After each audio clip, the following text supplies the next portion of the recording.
Hey, hello, folks. It's been a long time. So we are here with a big bundle of opportunities and big bundle of events for you. And first of all, welcome back to yet another webinar. In this webinar, we'll be going through our first hackathon of all Hack All February, which is an event month-long, 4 hackathons which we have planned for you folks. I'll just quickly brief you about what Hack All February is. So basically, we are doing a month-long 4 hackathon, which will be consecutive one after another in 4 weeks, right? We are giving away $40,000 in cash prize, which is equivalent to 35 lakhs in Indian rupees. Multiple job opportunities in AI companies, certifications, swags, and whatnot. So this is the best chance for you to take part in the hackathon. Um, you can also while look, this is not just the cash prizes or about the opportunities. You can also share. You can build in all the 4 hackathons and get maximum learning out of the hackathon. We are also giving away a Galaxy Flip 7, which is worth 110,000 in INR to the person who is participating and submitting project in all 4 hackathons which we have planned in February. So this is a golden opportunity for you folks to learn, to grab prizes, to grab job interviews or internship interviews from some tech AI companies, right? Um, so as we all know, this is the first week of February, and we'll be going live with our first hackathon. So the first hackathon which we are hosting is the UI Strikes Back Hackathon, which is sponsored by Tambo, and we are giving away $6,000 in cash prize for this hackathon. We are giving you an opportunity to grab a chance for job or internship opportunity in Tambo AI if you land up in one of the first 3 winning positions. And we also have some swags, like amazing swags of Tambo for you folks. That being said, all the information which is required to take part in Hack All February or in the first hackathon is there in the description. So all the questions, one answer, that is in the description link. Head over to VMDevs just now, check all the details, um, and we have provided each and every detail over website, which is easy for you to navigate and take part. Um, I'll now call onto the stage Michael. Michael, can you just quickly give yourself an introduction? Yeah, hi everybody. My name is Michael. I'm one of the co-creators of Tambo, and we're building a generative UI toolkit for React. So this is a way to build agents that can speak your user interface. And so yeah, I'm going to show a little demo of an app I've been building, and then I'm going to talk a little bit about how Tambo works and just kind of walking through different elements of Tambo and what you could possibly build with Tambo. Yep. So before I give the stage to Michael, I'll just quickly tell you the format. So basically, Michael will be going through, how you can build certain React applications. And meanwhile, what you can do is in whatever social media channel you are watching this stream, you can just type in your questions if you have any, and we'll pick few questions in last of the webinar. But even if you are stuck as of now, also you can join Tambo's Discord. Again, link can be found over We Made Us website. You can join the Discord channel and you can start asking questions there as well. Michael, over to you. I'll just quickly add your screen and I'll go backstage. All the best. Awesome. Cool. Well, I'm actually going to go straight into a quick demo. So this is an app that I've been building for my father-in-law. So he has to take a lot of medications for some medical stuff he has. So keeping track of it is very difficult. And, I could have probably built, some sort of like background agent that can take a message and that he could talk to it. But I felt like this is a really good example of where generative UI is incredibly useful. So there's a lot of interaction patterns that are hard to do with just text, but there are some things that text enables that you wouldn't be able to do with a traditional interface.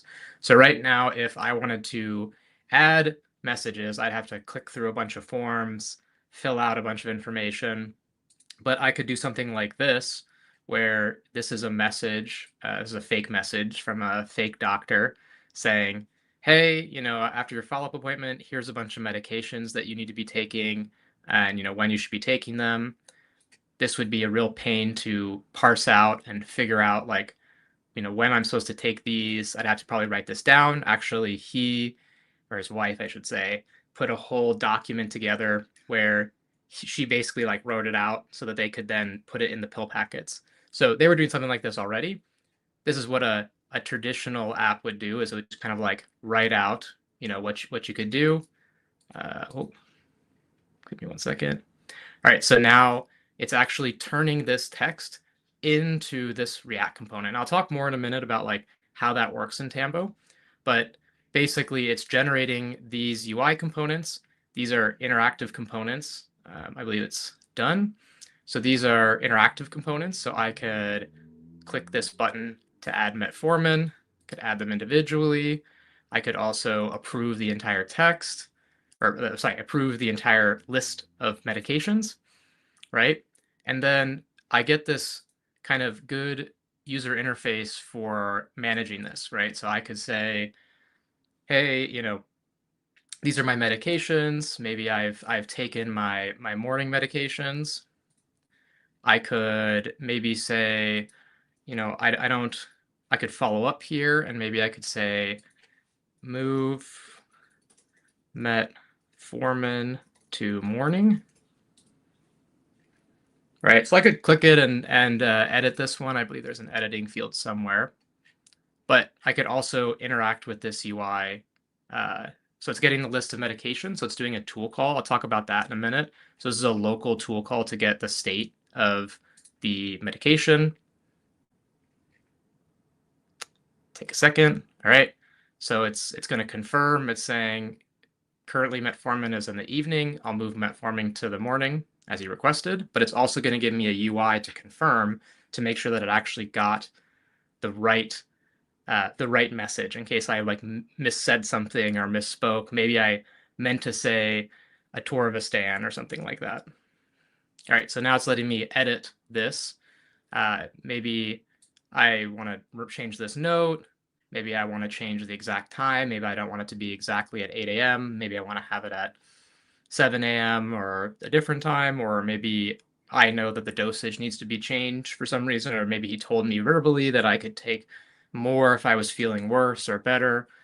Yeah, I'm not sure this is like the actual example, but this is a pretty good way to think about like how this would work. I can update this. You can see the UI updating immediately upon me making that request. I can remove this form. And yeah, so this is just like an example of a generative user interface built with Tambo where the agent can speak in UI components in addition to just text. So let's take a step back and talk about like how does Tambo work and how would Tambo enable something like this. So I'm going to jump right in. I think a good place to start is how to integrate it into an existing app, although there are similar instructions if you're starting from scratch. We have a template that you can use the npm create command. So npm create Tambo, and you will basically be able to it'll take you through a CLI to set up one of our templates. But if you wanted to add it to an application, we have this command that will try and figure out what type of React project you have, and we'll basically add Tambo to that application.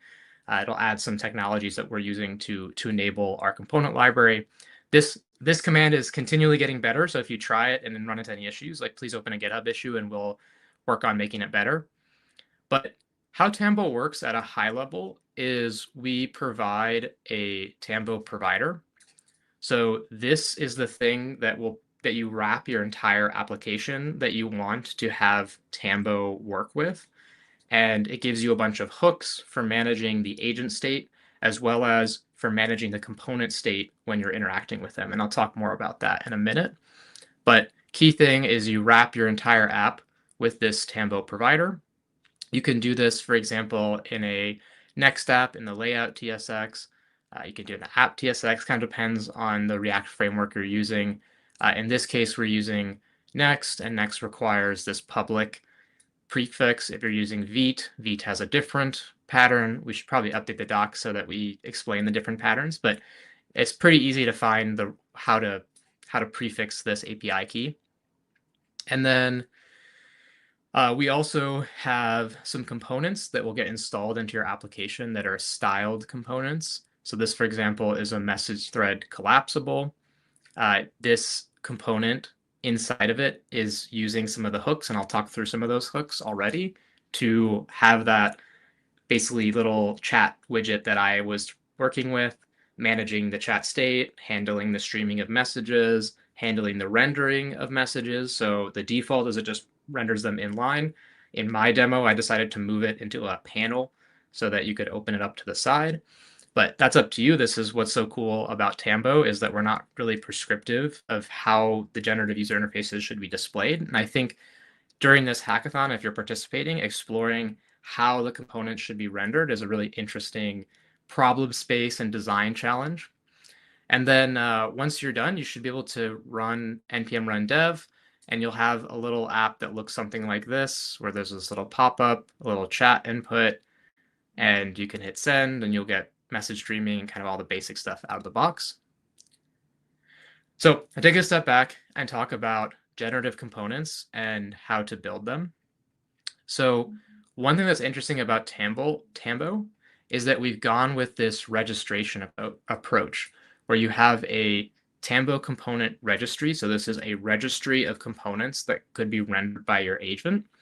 And it basically has a name. So this is the name of the component. It has a description. By the way, the names have to be unique. You can't have components with the same name. The descriptions don't necessarily need to be unique, but obviously the description describes what the component is. And this is how one of the ways the agent you selects which component to render. And then we have a prop schema. So this is basically what's the input data that the agent can pass to the component. So in my example before, I wonder if I can reopen this. I haven't actually tried that. Well, let me open it again. But in my component before, you saw how it had a bunch of different medications. Those are all being passed into the component via a prop. All right. So in this doc, by the way, this is all in the doc. So if there's anything that I'm talking about and I don't go into enough detail, the doc probably explains it with more detail. Talks a little bit about component selection. I already mentioned that. And then prop generation, talks a little bit about how we have this describe. Highly recommend using the describe, because this is actually one of the things the agent is using to make sure that it's putting the right information in there. So here's a great example of, if the label is a string and you want the agent to keep the string fairly short, you should tell it in the description, how long you want the label to be generated.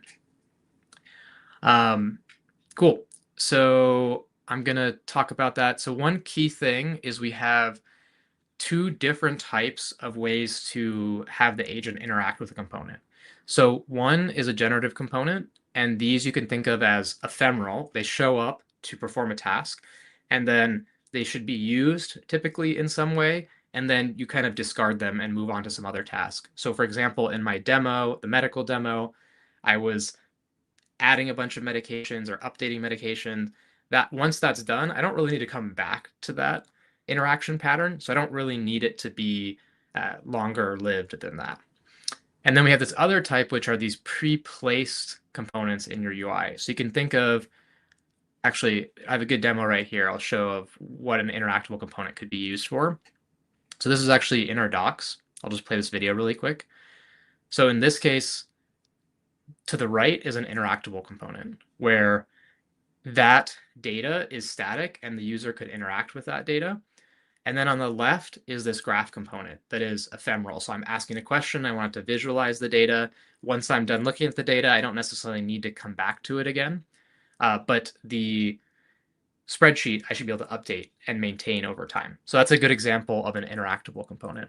So I'm going to go back to that table.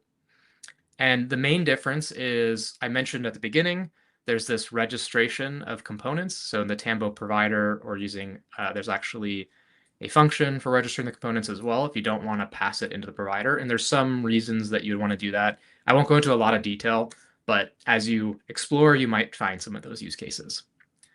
And then we also have this higher order component, which is with interactable. And that's what you do when you want to have a component that's static on the page, and the agent should not re-render a new component. It should just update the state of that component. And I'm about to talk a little bit more about how that works. All right, so let's talk about interactables, which is the other type of generative component that we support. So in this case, what I'm doing is I'm importing the with interactable HOC. I'm importing a kind of display component like note that has the functionality of the component. And then we also have this note schema. So generally, I like to define the schema outside of the HOC and keep those in separate files. That's more of just a structure thing, but you could also do it in line. And the registration of an HOC looks very similar to the Tambo example. So in this case, I have my component name, which is very similar to the generative use case. I have a description of the component, so it explains to the agent, what this component's for. And then I pass in the note prop schema, and this is how one of the ways the agent can update the state of that component. All right, so we're gonna talk a little bit more about component state and the life cycle of that with a Tambo component. So here's a little demo. So basically in this case, this is actually a generative component, but what's happening is I sent this message. I edited this note, and then I asked the agent to update it based on the context of it. So how can this agent know what's the state of that component? Because if you're paying attention before, you know that the way it updates a generative component is through the props. And so we also provide this hook called use Tambo component state. And you can think of it like a drop-in replacement for a use state where the agent gets access to that state. So that's passed to the agent. So the agent will know hey, if the user updated a form field or hit the send button, you can basically pass that to the agent. So a follow-up message was, hey, send this email, or is dependent on the email being sent. The agent could respond saying, hey, you haven't sent the email yet. You need to send the email first before I can do this task. So if you're familiar with React or building apps with React, you'll be familiar with the use state.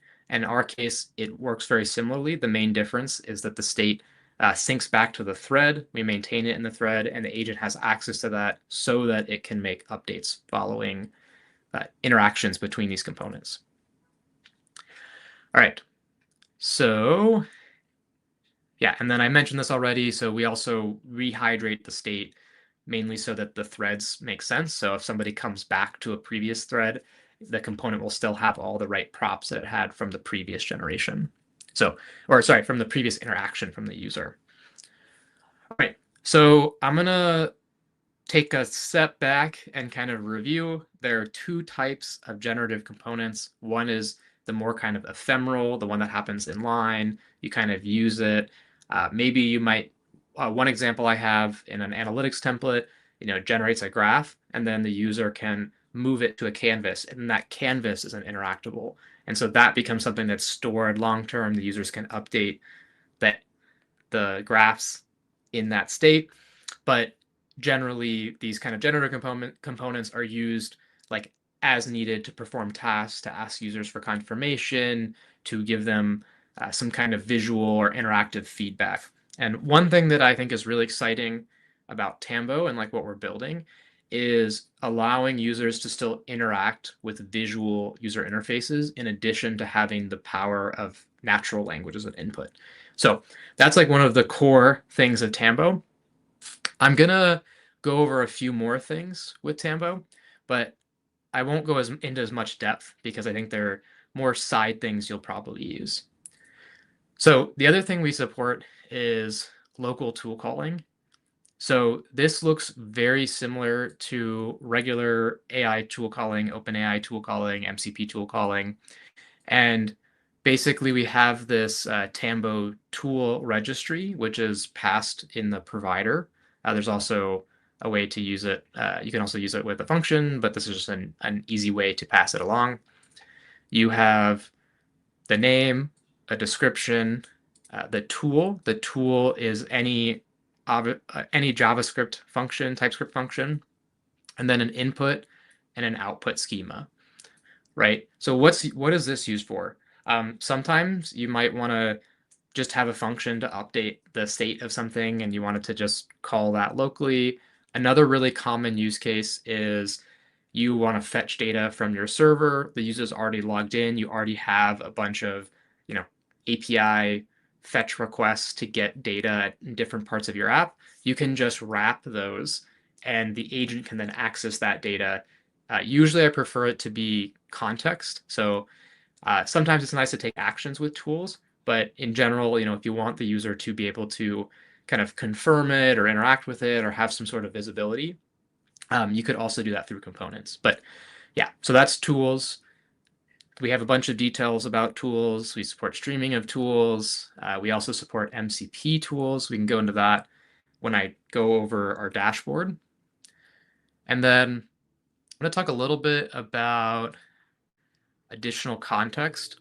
So this is another useful function in Tambo to pass information to the agent. So some of the things that we tend to pass are, what's the user's current time, what's their browser language, what page they're on, anything that could be useful for the agent to know what's happening on screen where the chat bubble shows up.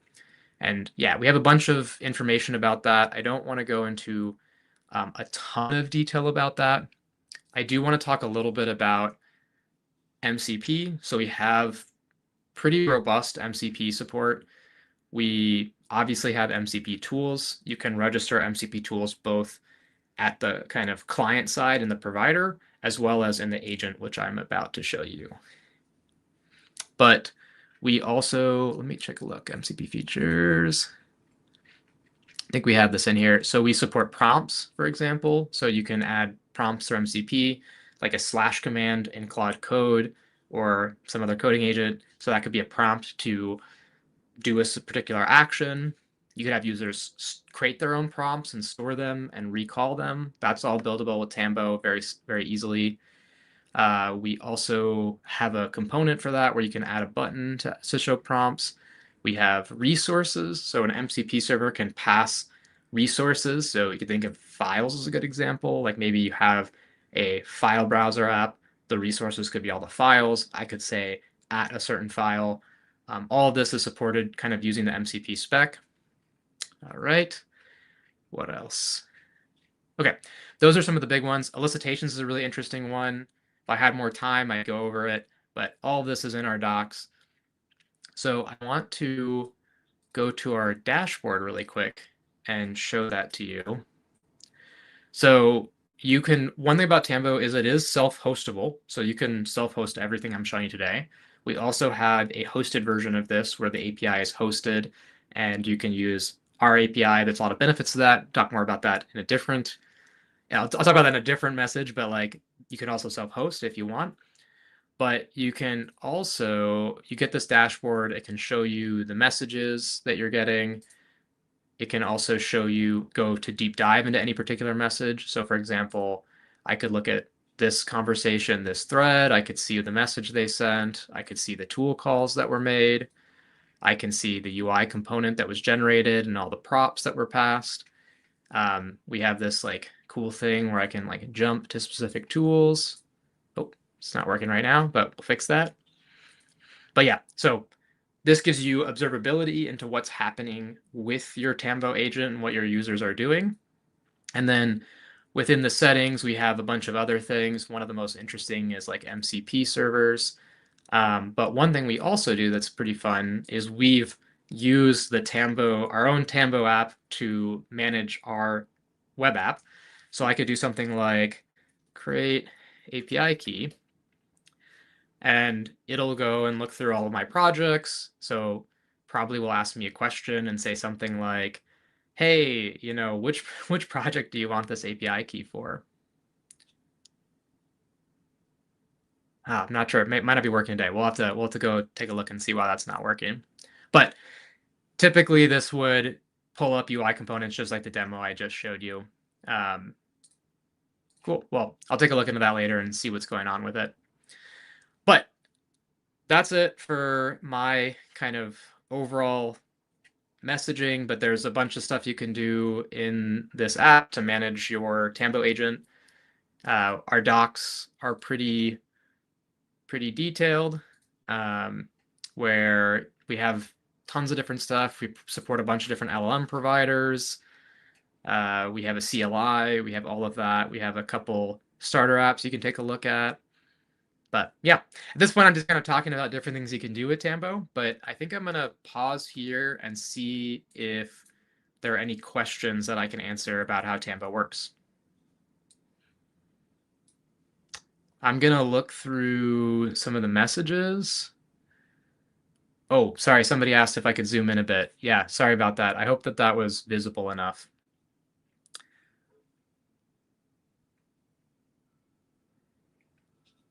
Okay, let me look for some questions. Michael, if you want, you Okay, can does just Tambo work with Next.js? Yes, it works with Next.js. It should work with all React libraries.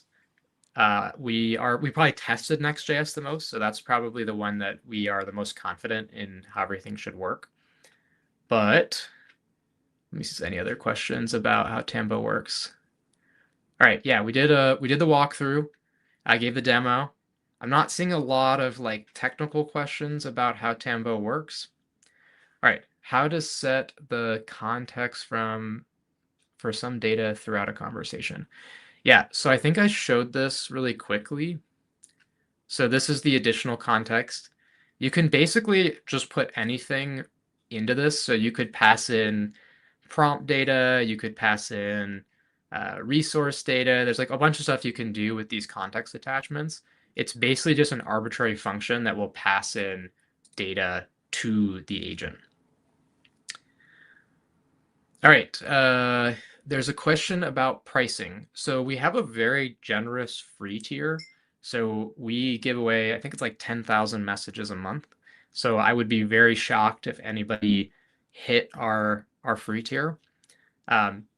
It's basically pretty much free to operate unless you get to a fairly large size. And if you get to that size, we can chat and talk more about it. And then it's $25 a month for us to host it. And that gets you 100,000 messages. And then we charge like per increment of 100,000 messages. And we made the pricing be very competitive. So it should be pretty close to what it would cost to actually host this yourself. But we get the benefit of the Tambo team managing it and making sure everything is working. All right. Yeah, so you shouldn't run into any paid stuff with Tambo unless you blow up for some reason.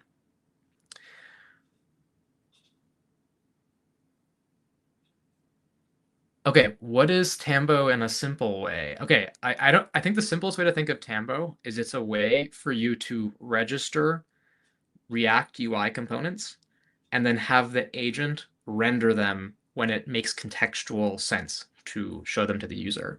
Or the other case, you have a UI component, and if somebody asks something like, "Hey, update this spreadsheet to have this data, or change these values, or hey, apply this function to this set of rows," the agent will know that it should update the state of that component. So that's like the simplest thing for Tambo. There's a lot of potential use cases for that, but that is like how Tambo works. Okay, what about databases like the data medicine consume? All right, so what's interesting about Tambo is that we leave the storage to you. That's your choice. So in my example, I stored everything in local storage just for simplicity. But for your hackathon project, you could use Supabase, you could use Neon, you could use Convex, you could use DuckDB, you could use anything you want to store data in. Just the way to think about it is Tambo is acting like the user. So if something should be saved, you either should automatically save it or have a button where the user clicks something, and then that sends an API request to your database to store that data. So think of the agent as being somebody who's working alongside your user, and they're just kind of pulling up the right interface, interacting with it in some cases, passing in some data, updating data. All of those cases, you would want that data to be stored somewhere, and that's up to you as a developer for how to store it. All right, let's see some more questions.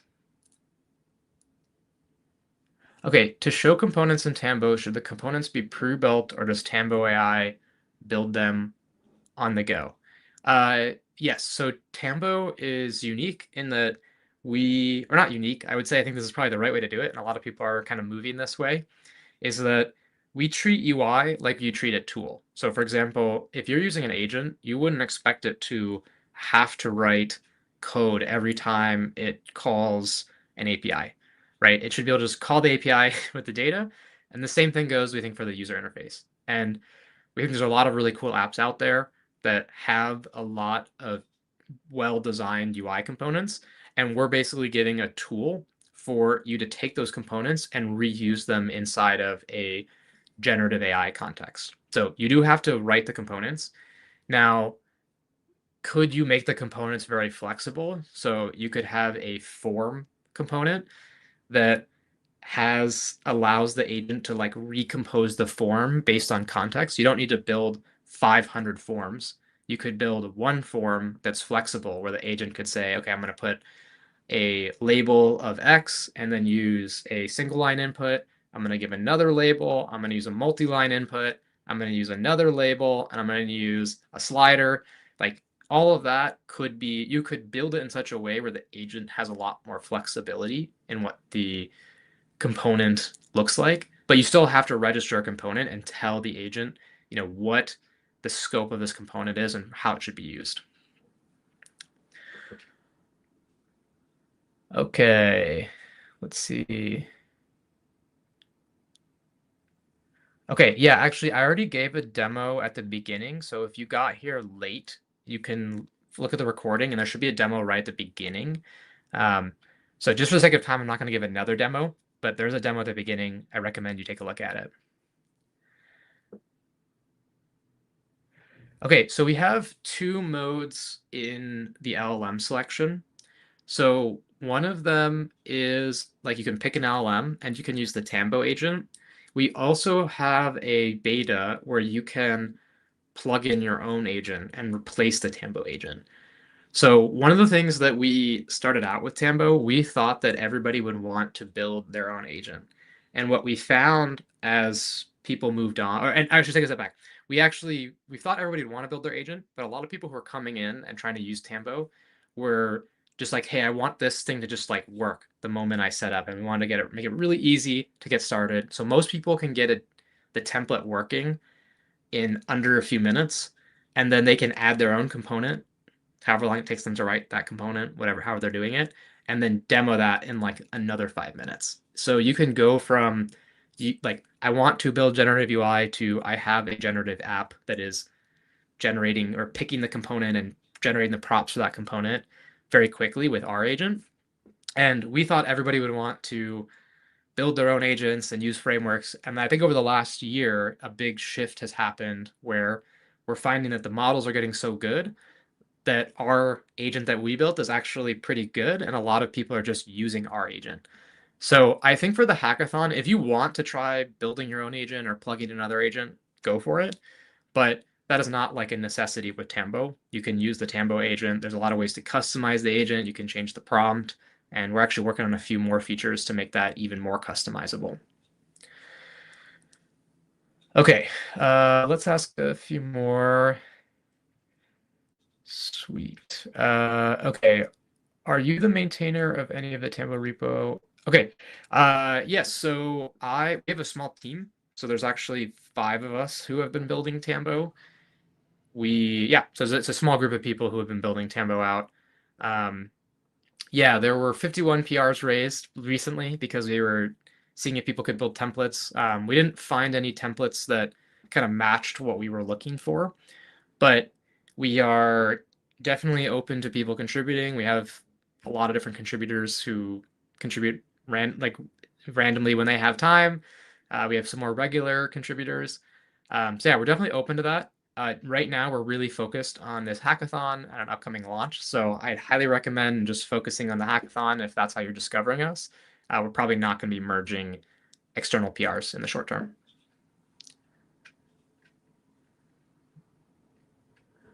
Okay, is the Tambo agent vibe coding?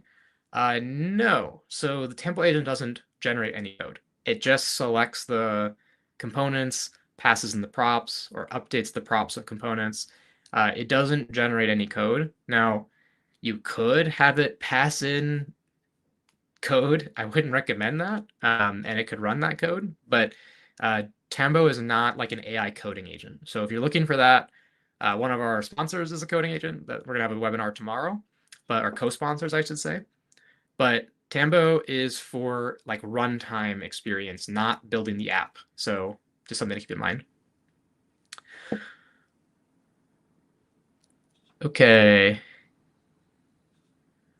Okay, awesome. I think I've answered like all of the technical questions about Tambo that I've seen. So I'm gonna probably pause here and just recommend that everybody, if you have any more questions, if you have hackathon questions, there's a lot of detail on the We Make Dev site, and there's also a lot of information in the Discord. Highly recommend going to ask questions about that there. But yeah, if you have any other technical questions, there's also some forums in there. You can ask. I highly recommend asking it in a forum versus just in the chat. It's very hard to keep track of the chat. It's much easier to keep track of the questions. We have somebody on our team who is specifically focused on trying to answer these questions. One other thing to mention is our team is all based primarily on the West Coast of the United States. So if you send us a bunch of messages in the middle of the night, we probably won't answer until the morning, but we'll do our best. So, all right, that is it for my presentation. Ayush, if you want to close us out, or if there's anything else that we want to go over. Yep. So like Oh, before I can't hear you, even Ayush, if you're talking. I don't know if they can. okay, just a moment. Am I not audible to you? This should not happen. Am I still not audible to you? Am I audible to you, chat? Like, can anyone hear I me? still can't hear you, but it could be me. If you want, I could just wrap it up and say, hey, everybody, like, glad you came. Happy hacking. Looking forward to seeing you. If Ayush for some reason can't get on, we can we'll close it down here. But otherwise, yeah, hop into our Discord. Ayush is also going to be around hopping. Oh, you can hear him, or is it just me? All right, if y'all can hear I Ayush, that's guess fine. Then we can. just a moment, folks. Just let me know if I am audible to you.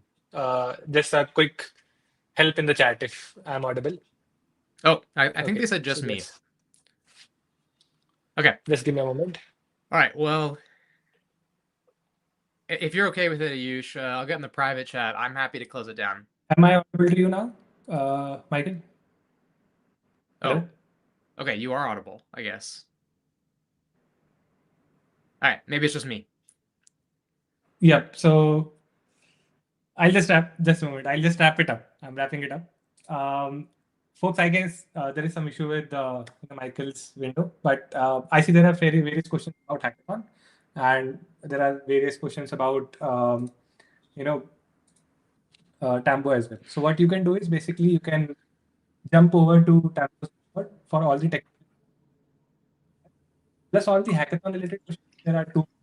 And then we get our registration uh, mail. We'll send it.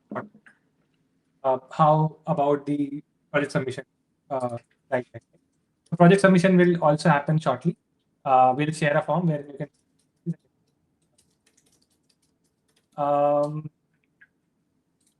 and I'll also have to write. Uh, I'll ask him to.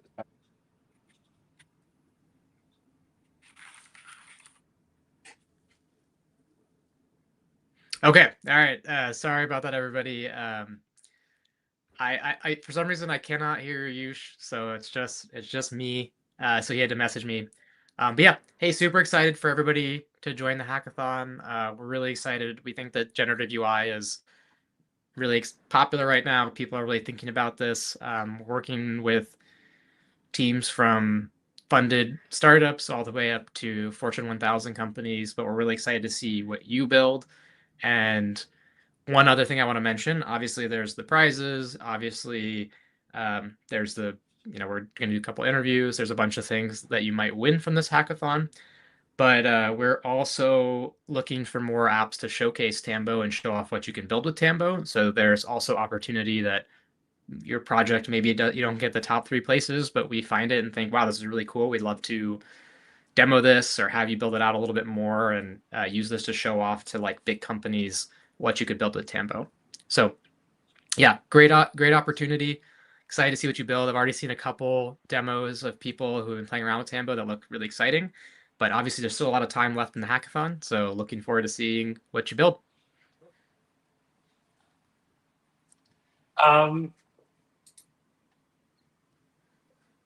Michael, you can talk if you want, if you're able to hear me.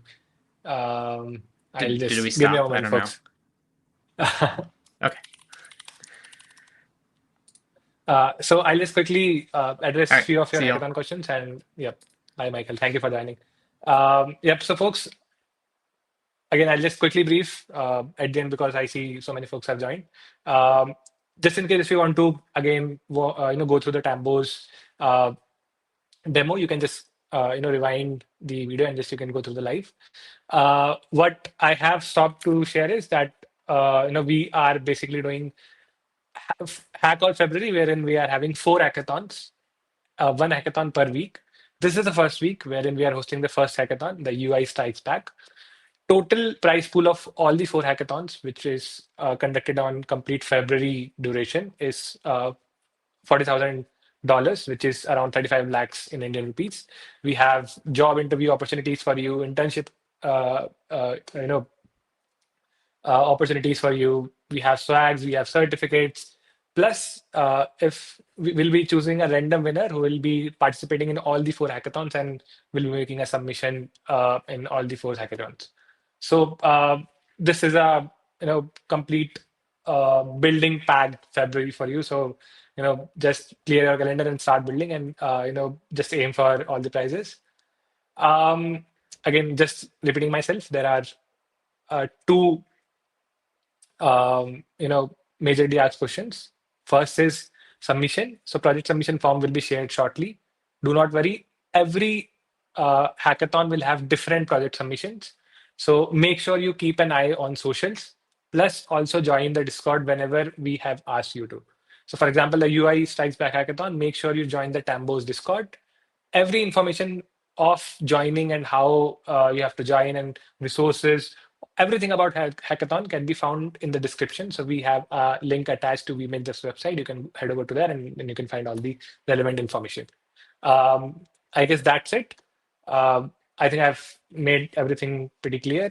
For UI Strikes Back Hackathon, we have $6,000 in cash prize, job interview and internship interview opportunities for you folks, some swags, and definitely there will be certificates for all the folks. So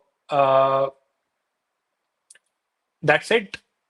If you have, we have a dedicated questions tab or questions channel in Tambo's Discord. So if you still have any questions, you can jump over to Tambo's Discord. You can ask us any questions if you want, and we are happy to answer. That's it. And I guess I've shared all the information. Thank you so much for joining. All the best for the hackathon, and I am assuming that you will be participating in all 4 of them. And I wish you all the luck.